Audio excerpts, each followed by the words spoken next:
is Major League Pickleball. Steve Kuhn, founder, Major League Pickleball. Bruce Bundret, the Chief Commercial Officer. Thanks, gentlemen. Bruce, shouldn't you have a hat on, too? We got a whole stack here. Come on, let's promote the product. I have ours. We'll wear it later. I am Scott Soshnick, one of the co-hosts of Sporticast.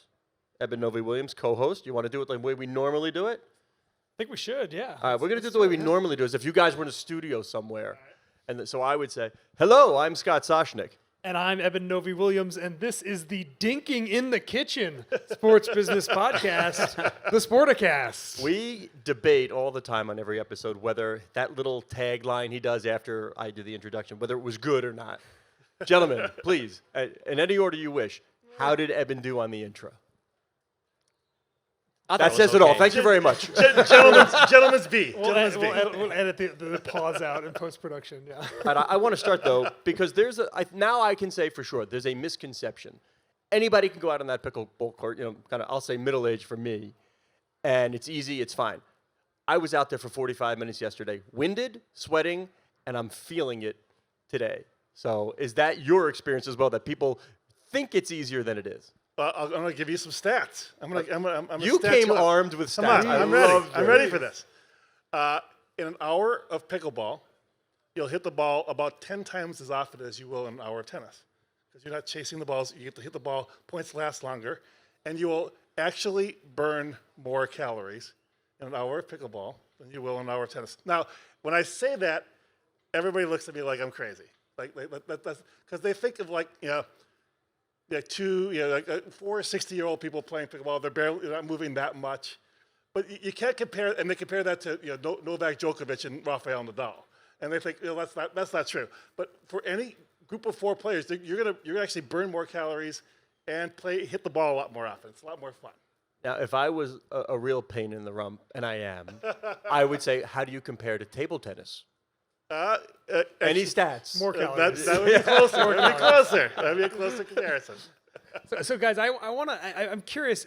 I think everyone out here, we just watched the pros play, has heard the word pickleball in the last few years. I think people might be surprised to hear that it was founded in the 60s. Yeah. It's a sport that's been around for a really long time. Why is it that right now seems to be the moment where everything just caught fire? Well, many people have different answers to that question. Some people say it's the pandemic, that people were looking for a way to get outside, still socially interact, but not be so close to each other.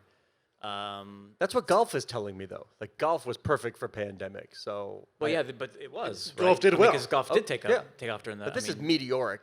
There's got to be a different reason. So, I don't know. I mean, we get this question a lot, and we've kind of debunked the idea that it was just because of the pandemic. We think there's a lot more at play than just that, right? It's people looking for something to do that you don't have to take years and years and years to get good at. You can pick up a paddle right now and go have fun in 5 or 10 minutes. So it's something that is social. It's something that you can get. There's a more fitness craze going on. People want to come together. It's something new. You can play if you're young, you're old. So I think there's all these different kind of things that are just kind of happening at the same time. And maybe the catalyst was the pandemic, but I don't know if there's one specific reason, but whatever the reason is, it's happening and we're enjoying it and it's great for the sport. Let me ask you, Steve, as founder, every founder has a good story. Okay. It almost couldn't have happened. Yeah. Something serendipitous happened. Give me the best tale that maybe we don't know. I'll tell you my first time playing pickleball story. It was 2015. I have a nephew who I dearly love, who loves to pull my crank, and he always is trying to tease me and trick me about something. And he says, "Steve, I found this new sport. It's called pickleball, and you're gonna love it. You should go and play pickleball." And I assume it's just he made it up. So I Google places to play pickleball, Austin, Texas. And I find the Bethany Church Gym is playing pickleball that night. I don't have a paddle. I don't have a ball. I don't know the rules. I said, I'm just going to go. I'm going to go and see what this thing is. I'm curious now. I show up, and just like any other church group, I was greeted like the prodigal son. It was like a new member of the pickleball cult was initiated. Yeah. And I said, I'm just here to watch. I don't know how to play. And they said, no, you're playing. You are getting a paddle. And I had never experienced, first of all, I loved it. It was so much fun. Second of all, that passion that almost cultish love of it was something I hadn't experienced in any sport. And I told people the next day. In fact, I told some people here in Austin that someday this would be the most played sport in America. To say that people looked at me like I had 3 heads, like that was the dumbest thing they'd ever heard. And I think They obviously had not listened to the show yet. so. I think I knew in 2015 that this was going to go, and I told my friends. Oh, So you heard about it from your nephew. Yeah. I heard about it from my mother, Yeah, who's yep. well, I almost said my mom's age right there. She's older, and she loves to laugh about it now, right? That I like to think of. I know about cool shit before my parents do, right? She loves the fact that this thing that is now a sensation is something that I awesome. did not know about until she started playing down on the Jersey Shore and introduced it to me. I love it. I would say you talked about I didn't have a paddle. You don't need a litany.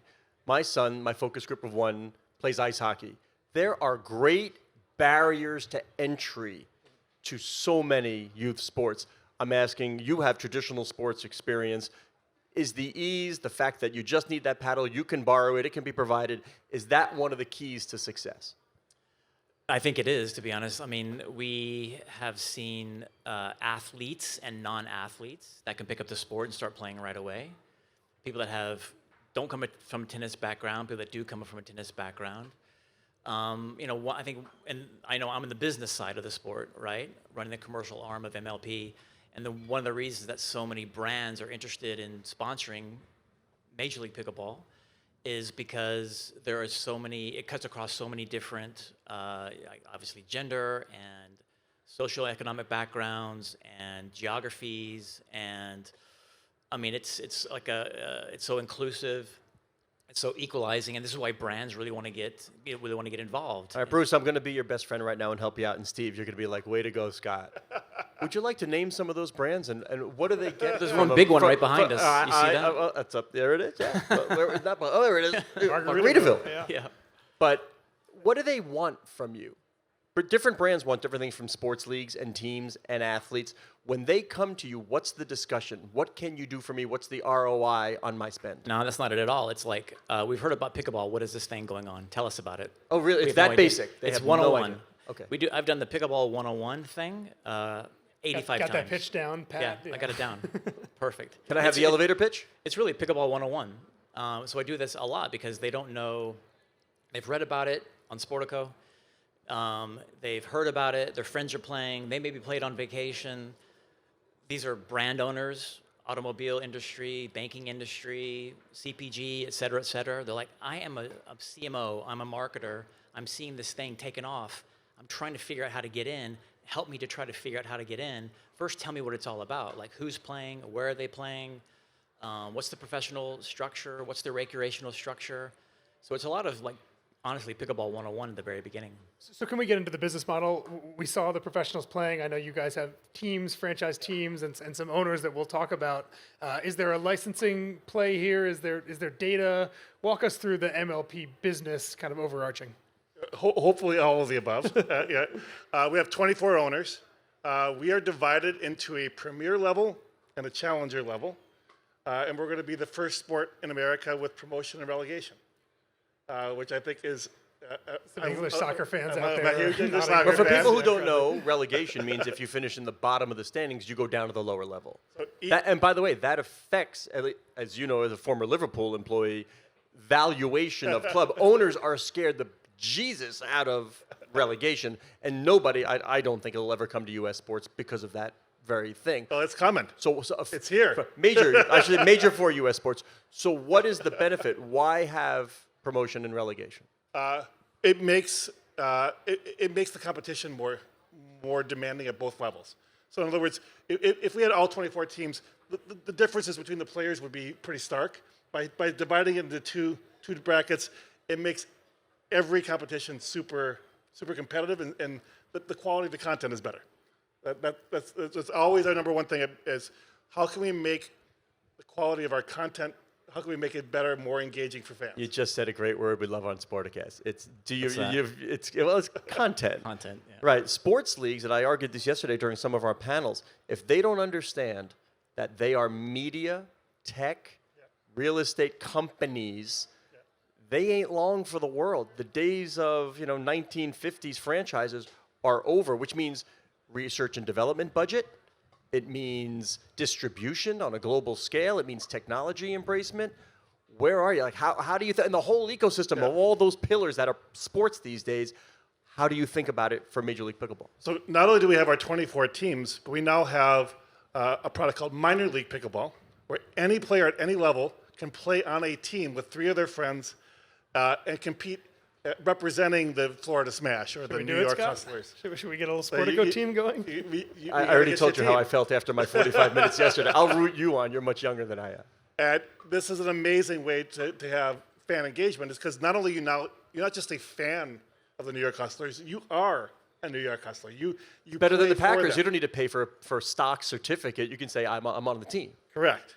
Exactly. So that's a huge part of our strategy going forward, is to get people engaged with our brands by having them play in our format, in our style of play, and be wearing the colors of their favorite team. Let's talk about the owners: LeBron James, Patrick Mahomes, Mark Cuban, Drew Brees. It's a long list of celebrities.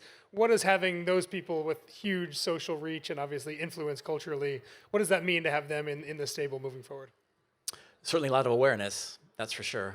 I think it probably started with Drew, right? When Drew came in this summer. Drew Brees came in this summer as a part owner of one of our teams, the Mad Drops. And that kind of just set off this whole chain reaction. And is that inbound or outbound? Are you reaching out to them? Are they coming to you and saying, "Hey guys, we want to get involved"? A lot of it's inbound, to be honest with you. I mean, I don't even what's the exact number of inbound. Mostly inbound. Hundreds of people that wanted to invest. Is it the same as the brands, Same thing. potential brand partners? I've heard about Inbound. it. I don't know that much about it. I want to be part of it. Inbound. Yeah, a lot of inbound, and that's exactly what it is. It's either from an investment perspective or from a brand marketing perspective. There's this whole thing that's happening. It's a whole phenomenon. It's a wave that's coming across America, and people are trying to figure out: is this for me as an investor, or is this for me as a brand?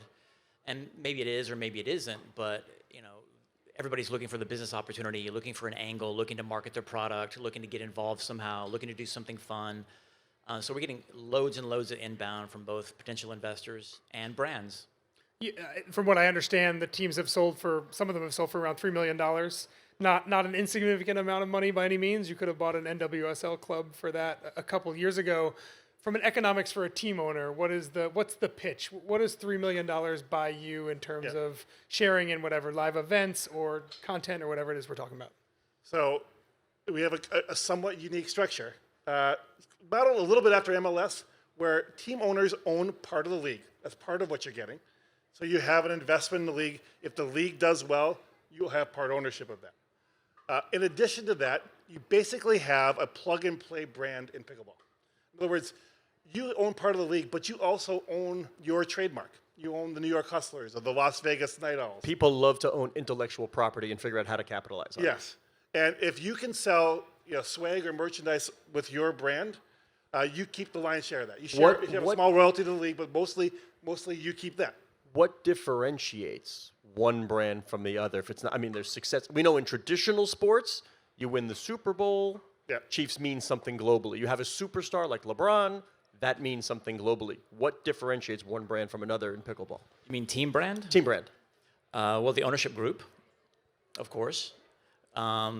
Geographic affiliations. Last year we didn't have geographic affiliations, and this year we do have geographic affiliations, right? We have a Miami team, and a New York team, and a Las Vegas team, and Austin team. And for us, this was a really important decision to start building fan engagement, fan loyalty, fan affinity. If I'm living in Austin, I'm a massive pickleball fan. I need to support a team in Major League Pickleball. I'm going to choose my home team, ATX Pickleballers. So it was really important for us for that differentiation to put geographic affiliations. Add on top of that the air cover of the celebrity team owners, and we think that's kind of the success for creating fan loyalty and fan engagement. We talk a lot of esports on the show, and we hear professional sports teams owned in the traditional sports saying we can learn from the gamification. Like we're moving there, and the kids. What's the direction of let's say IP and just sort of learning? Is it the traditional sport owners saying, hey, this is what we do, or please tell us more about how you do things, how you see you presenting, and what can we learn from you? Yeah, we probably have a lot more to learn from LeBron James about social media than we have to teach. Let's put it that way. I think we're fully aware that that's the reality there. But now, given that he's a part owner of the New York Hustlers, that's a really fun brand. And I think there's a real chance for them to monetize that in various ways. And they have the right incentive to do that because they get to keep the lion's share of that. And so we get really talented people who understand that space and give them a reason for them to invest in that. Take me behind that curtain. So you get in touch with LeBron. The meeting happens. I want New York. I have Spring Hill. I have a content company, uninterrupted. Come on. How do I envision? What am I going to see from LeBron and Pickleball? Were you in that meeting? It sounds like you were in that meeting. I would guess I know what he's going to say, but I'm just curious if you could take this. What was the discussion like? What's his vision? Because you're interviewing owners as well. I mean, you're not going to say no to LeBron. I get it. But you're interviewing owners. What are you bringing to the table? And we want to see what you see for us. Yeah, and it feels like you were in the room because that's the discussion we have with prospective owners is what can you bring to us? What can you teach us? How can you make us better?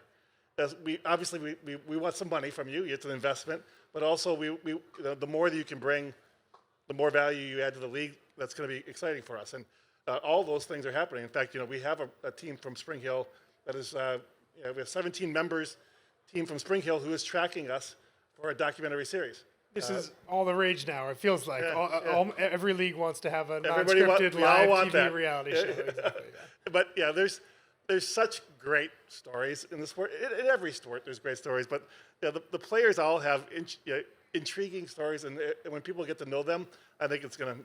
And I think this docu-series will do that. We had the folks behind the American Cornhole League on the show a number of months ago, and one of the things they were talking about was licensed boards and bags. That in addition to the professional thing, they were the majority of their business. Doing that, it's a huge part of their business. Are you guys selling paddles and nets and balls? How do you think about the equipment side of the opportunity? Yeah, we are. It's not too dissimilar from what Stacy was doing at Cornhole. Yeah. By the way, Johnsonville Brat, I'll give them a shout. I mean, I've never seen a more endemic sponsorship that seems to work. Johnsonville Brats and Cornhole. Yeah. That's- No, we are. We're coming out with an MLP ball, and potentially other licensed product as well. And the thinking is the same thinking that Stacy went through at Cornhole, and that is if you can control the ecosystem, put out a really, really good product. It has your brand all over it. It builds the league. It builds your revenue streams. It builds everything from the recreational player playing with your products. It's just if you can own as much of the ecosystem as possible, it's just going to help out your business. It's a really interesting economic conversation around a sport this size and how early you're getting into the explosion, right? Because the NHL does not really benefit from selling hockey pucks and sticks and skates and all that, right? Because the ecosystem around hockey is too developed for that. But because you guys are getting in so early in the life cycle of professional commercialized pickleball, at least, you have that opportunity to be both of those things, the professional league and the equipment. Yeah, and I think this is also the advantage of having the 24 team ownership groups that we have, the vision of Steve, of course, and other members of our MLP executive team, and that we do things on purpose, right? All the sponsorship program that we built is built in a very specific way. The merchandising and licensing program that we're putting out there is going to be built in a very specific way. The conversations we're having with the media partners are very specific about what we want to do in terms of building our. Tell me more. What are the conversations with the media partners? Because one of the big tentpoles of sports leagues is media, there's real estate, there's tech. You got to be seen. And this is one of the things I was going to say. One of the things I hear all the time. Nobody's going to watch this on TV. And you know the criticism. But they are. But they are. Yeah, do tell. How many people are watching? Where are they watching? How do you want them to watch in the future? You take numbers now, and I'll take numbers in the future. So we'll divide the content. Numbers now, Bruce. Well, actually, let's take a step back for a second. And one of the main topic of the conversation is what we have with media partners is what you mentioned at the very beginning of this, which is I see people playing, but does it translate to the pro game? Are these pros really all that good? And which means, are people actually going to watch it? And we have found that people are going to watch it, both in person at the events and on streaming and linear as well. So we had our last event on Tennis Channel in Phoenix. Hello, Ken Solomon, friend of the show. Yeah, friend of ours. We had 625,000 viewers of our MLP event in Mesa, Arizona at the end of January, which is a great number for us. Can you give me some size and scope on that? Because I don't think people understand. You throw a number out, Yep. people don't understand. What does that mean in the ecosystem of sport? What is that equivalent to? MLS. That's the one I was hoping you were going to say. And, Yep. But you're not far behind an NHL game either. I don't know NHL all that well, but I know that it's thereabouts an MLS number. What do I know about MLS, Mr. Novy Williams? They are doing something pretty innovative with their broadcast, right? So with Apple. I'm curious. Apple, Amazon, they've been known to dabble in sport. What are those conversations if they're going on? We are having conversations with all those and all the other major players in linear and streaming. And it's the same conversation. It's kind of the same conversation, which is we want to make sure we want to get in this somehow. We want to get along with the sport as it grows and gets bigger and bigger. We want to make sure that people are actually going to watch it. So let's do this thing and test it and learn it. So you'll see the rest of our 2023 season, we're going to be on various different platforms. Not the same platform every single time, various different platforms. And that is a byproduct of the conversations we're having with them about, let's put this on and see how it does. Okay, how about the negative part of that? How do your fans find it? How do you make it easy for them to know where you are? So we're always on our own channel on YouTube. So you can always find us there.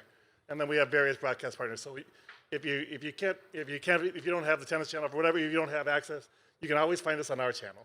Okay. But then we're finding new audiences by having these partnerships. So that's been our strategy. We obviously, for us, it's more important to bring this to new eyeballs than the revenue right this second. We are thinking long term here. Revenue's good. I'm pro revenue, but in general, I think the more people we can get to see this, the more people we're going to win in the long run. Now, I was actually at the panel yesterday that you were moderating about with the Minnesota Twins, the gentleman from the Minnesota Twins, Chris Isles, I think his name is, and he said something that made me smile. He said the best predictor of whether a person will watch a sport is whether they play it or not. Yeah. If a person plays a sport, they're going to watch it.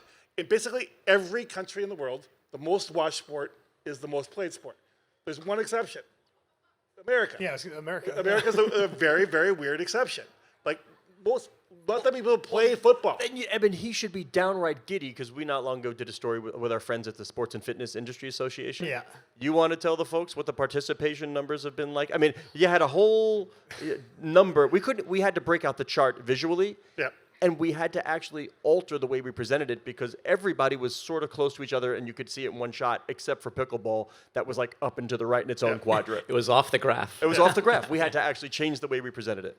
That means that every time that a new person plays this sport, we're building a new future viewer who understands the sport, who cares about it, who knows what these players do, understands how amazing watching those four players we just have an exhibition, just how talented they are. That's why the future is bright. Your point about participation in American football, I think, is really interesting because there are a lot of people who love American football that did not grow up playing it. Yep. They did grow up playing Madden. There's Yes. probably tens of millions of people who played football just digitally. Is there a pickleball video game discussions? I'm sure you'd love to have one. This This what is are your VR. This is a thinking VR around that? dream. Those things are coming for Okay. sure. But in terms of where I see our audience, obviously I'm a pickleball maximalist. Some people are Bitcoin maximalists. I'm a pickleball maximalist. I think we will be easily a top 5 sport in the next 5 years in terms of viewership. I think we will challenge MLS, ML, Major League Baseball, and NHL. I think we'll be in that category soon. And Not decades from now. You know what I'm seeing, Eben? I'm seeing pickleball in bigger venues. I want to see pickleball, and we're seeing it with hockey. We're seeing it. What can we expect there? It's not a gimmick. It's just a different way to present the sport. I think you're absolutely going to see it in bigger venues. We have had a conversation about this yesterday about we need to be playing in bigger venues. Yep. We were in Phoenix, our first event of the 2023 season in January, and it was rammed, packed on Friday, Saturday, Sunday, standing room only, people standing all over each other. I mean, and we're looking at each other being like, we should have been in a venue that's twice as big as this. So our first event was November of 2021. We had 500 seats, and we were really nervous about filling it. We did, but that was walking a tightrope at that time. In Mesa, we had 1,500 seats packed every day. I think so. We're seeing definitely an acceleration there as well. I would imagine that there's a lot of overlap, at least right now, between people who play tennis and people who play pickleball.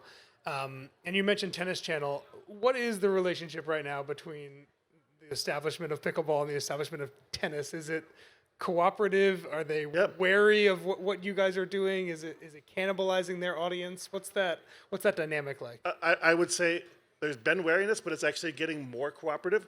We're having really the USTA just had their annual meetings, and we're members of our team. We're there representing Major League Pickleball and representing pickleball in general. We are working together with the USTA on ways to help roll out pickleball at tennis clubs to make the tennis clubs more successful and do that in a way that keeps the tennis members happy. So we're really consulting with them on ideas on how to do that, ways that can make the tennis club be more successful and continue to exist. So I think there's actually, for a while, there was wariness and probably not that much cooperation. I think that's actually changing. You said roll out. I want to think talking about rolling up. Is there room for more than one league? We went through this with lacrosse. And, of course, MLL and PLL are now one. There's still the NLL indoor. Who knows what will happen there. But we kept hearing there's disparate pieces, and it's not good for the sport. What about pickleball? Again, you're not the only game in town. Well, there's room for multiple leagues. Ours is a bit different because we're a co-ed team-based format, and the other two leagues, PPA and APP, are not that. So we are a different format, so we kind of live a little bit separately. Team-based format, geographic affiliations, co-ed, different scoring, rally scoring. So all of them can live together, but it's important to understand the differentiators of MLP versus PPA and APP.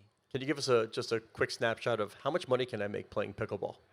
And where do you see it going? More than journalists? I know the players want to hear this. Declan's one of the best players in the world. He's in the audience. He's saying not enough. I can see him mouthing it. He's saying not enough right now. That's always the player's answer. I know. Now I'm hearing players union. I'm hearing. Okay, first of all, I'll give you a couple more stats on that. Then I'll actually try to answer the question.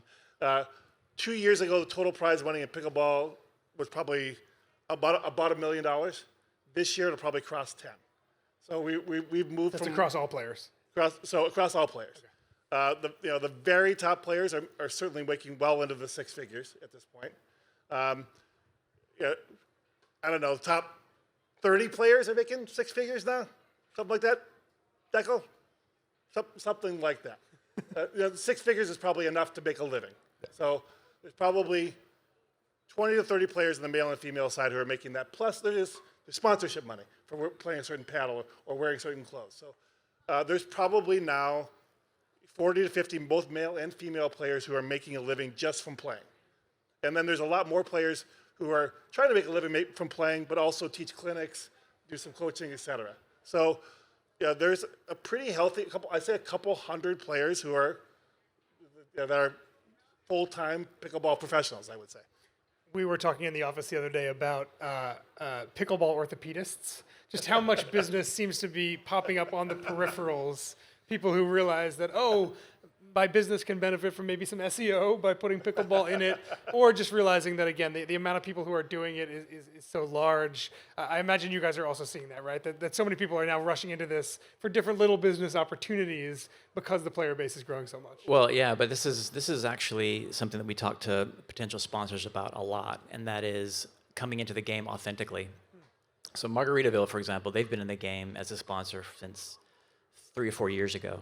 More than that, actually. Oh, yeah, more.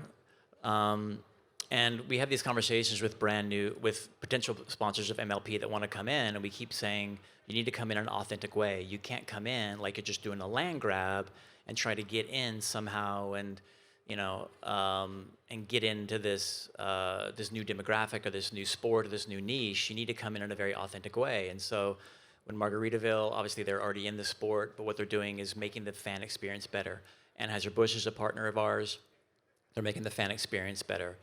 HSS, you guys know in New York, Hospital for Special Surgery, they don't say, if you twist your knee playing pickleball, come see us. That's not the message. It is, we can help you play better and help you play longer and help you play more with your friends, et cetera. So every partner that comes on board needs to come in a very authentic way, in a very genuine way. And it's not like they're coming in just because it's the hot thing right now and they're going to disappear in 18 months, right?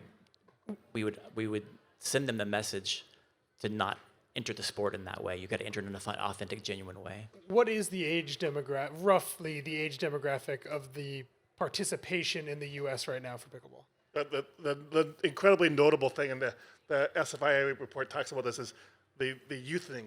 It's getting younger. If you'd asked that question 5 years ago, probably the average age was well into the 50s. Now, I think the report said that the average age is 36.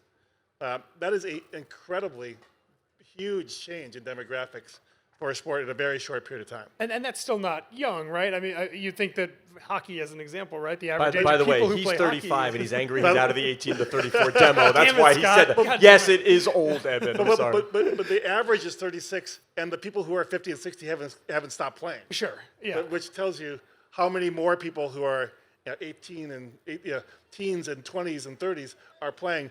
It has to be a massive influx in that age to move that average that much. Yeah, I would also think that your marketing strategy, right, is different if the bulk of your people who are playing are adults, right, versus a lot of other sports where the mass bulk of people who play them are children. That's probably true of the sponsors that you're courting and the people that come to you and are interested in getting involved as well. It's a strange sport in that way, because most sports start with kids and people play for the rest of their life. The sport is what was that movie with Brad Pitt? Benjamin Button. This is the Benjamin Button of sports. Like it started old and it's getting younger. It's a very strange thing, and we're doing some things at MLP and our sister company Duper to try and get more kids to play. We're really focused on bringing this to the college level. So we had a college national championship last year. We're having 12 regional championships. We had one that just concluded yesterday. And the national championship this year. We're trying to talk to our friends at the NCAA and other things to make this a varsity sport. I think that will There are happen. no other issues at the NCAA. That should be very This easy is at this the time. top of the list. Number one. This is the top of the list.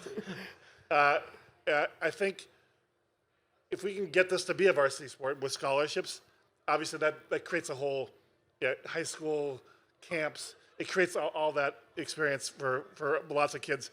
So like I said, we're Benjamin Buttoning our way down to kids. Right, if I close my eyes and I'm trying to figure out what's next, and I'm so particularly interested in ownership and who comes and how they help you get to where you want to go.